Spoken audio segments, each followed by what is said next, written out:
আমাদের কাছে মজুদ আছে, আমরা পেট্রোল পাম্পে তেল দিচ্ছি এবং চলবে এটার জন্য লাইন দিয়ে সারা রাত জাগার কোনো প্রয়োজন নাই।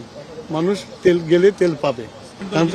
পাম্প ম্যানেজমেন্টে আমরা তো নির্দিষ্ট পরিমাণে তেল দিচ্ছি।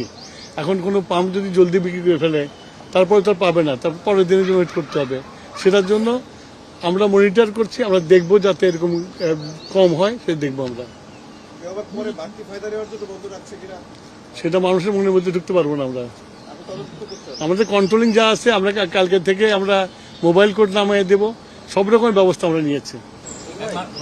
এখন যে রেশনিং করা হচ্ছে 2 লিটার করে মোটরসাইকেলে, এতে করে তো একদিন পর পরই যেতে হচ্ছে অনেক, সেটা কি আর একটু বাড়ানো যায় কিনা? না, আমি তো বললাম যে আমার মজুদ আছে, কিন্তু ওই যুদ্ধ কবে থামবে কেউ তো আমরা জানি। অপটিক্যাল ব্রাইটেনার, কালার গার্ড এবং ডার্ট লক সমৃদ্ধ অ্যাডভান্স ফর্মুলায় এলো নতুন রে ডিটারজেন্ট পাউডার।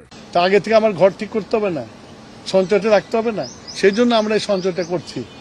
আমাদের আরো 2টা ভ্যাসেল আসছে 9 তারিখে, সুতরাং আমাদের যে শর্টেজ পড়ার কোনো সুযোগ নাই। কিন্তু তারপরেও যেহেতু যুদ্ধ চলছে, তা আমাদেরকে খুব হিসাব করে চলতে হবে। কতদিন চলবে? যুদ্ধের উপর ডিপেন্ড করে। এটা মানুষের এটা মানে আমরা সবাই করি, এটা খালি মানুষকে বলে লাভ নেই, সবাই করি যে মজুত করার চেষ্টা করি। সে হইতে পারে, কিছু করার নেই। তবে আমরা সরকার হিসেবে আশ্বস্ত করতে চাই, এত অডিট হওয়ার কিছু কারণ নেই। আমি অত ডিটেলসে যাব না। আমাদের অল্টারনেটিভ কাতার ছাড়া অল্টারনেটিভ ব্যবস্থা আছে, আমরা চেষ্টা করছি সব জায়গাতে আনার জন্য। বললাম যে আমাদের 2টা ভ্যাসেল আসছে 9 তারিখে।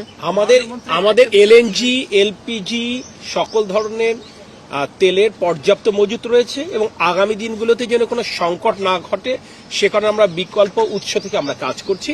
আমরা আপনাদের মাধ্যমে দেশবাসীকে এই অনুরোধটাই করতে চাই, আতঙ্কিত হওয়ার মতো কিছু নেই, কিন্তু বৈশ্বিক পরিস্থিতি বিবেচনায় আমরা সতর্ক হব, সকলে সচেতন থাকবো, এটুকুই আহ্বান। ধন্যবাদ।